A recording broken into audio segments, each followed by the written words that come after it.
Hi అండి, నమస్తే. I'm Bhaskar from Hydrotech company. So చాలామంది కస్టమర్లు బళ్ళు బోర్కి వచ్చిన తర్వాత కార్బన్ క్లీనింగ్ తీసుకొస్తున్నారండి. సో బోర్కి వచ్చిన తర్వాత కార్బన్ క్లీనింగ్ చేయించుకుంటే దానివల్ల యూజ్ ఏమి ఉండదండి. బోరుకు రాకుండా చేయించుకోవాలండి. ఏంటంటే ప్రాబ్లం వచ్చిన తర్వాత చేయించుకునే కంటే ప్రాబ్లం రాకుండా చేయించుకుంటే మీకు అనేది ముందుగా ప్రాబ్లం అనేది రాదు. సో కార్బన్ క్లీనింగ్ చేయించుకుంటే బోరుకి రాదండి. బోరుకు వచ్చిన బళ్ళు కార్బన్ క్లీనింగ్ చేసుకుంటే అది బోరు అనేది రాదు, బోరు క్లియర్ అవుతుందని మేము చెప్పలేం.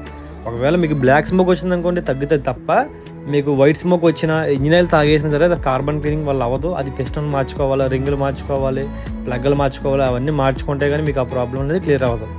సో మన ఫాలోవర్స్ అందరికీ చెప్తున్నామండి. చాలామంది మన ఫాలోవర్స్ వస్తున్నారు. 30 నుంచి 40% డిస్కౌంట్ కన్ఫర్మ్ చేస్తున్నామండి. ఎవరైతే మన ఫాలోవర్స్ డిస్కౌంట్ తీసుకున్నారో వాళ్ళందరూ ఒకసారి మెసేజ్ కూడా పెట్టండి. చాలా ఉపయోగాలు ఉంటాయండి కార్బన్ క్లీనింగ్ వల్ల. ఒక మెకానిక్ వాళ్ళు ఇంజిన్ ఇప్పేసి అడ్డు ఇప్పేసి క్లీన్ చేసి తిప్పకుండా క్లీన్ చేయడం అంటే ఇది ఆసమస్య విషయం కాదండి. సో చాలా విషయాలు ఉంటాయి, చాలా మంచి రిజల్ట్ ఉంటుందండి కార్బన్ క్లీనింగ్ వల్ల. ఈ గ్యాస్ వెళ్ళి ఎప్పుడైతే ఇంజిన్ లోపలికి వెళ్తుందో బర్నింగ్ అయిపోయి అదంతా సైలెన్సర్లోంచి మొత్తం పొగలా వచ్చేస్తుంది నల్లగా.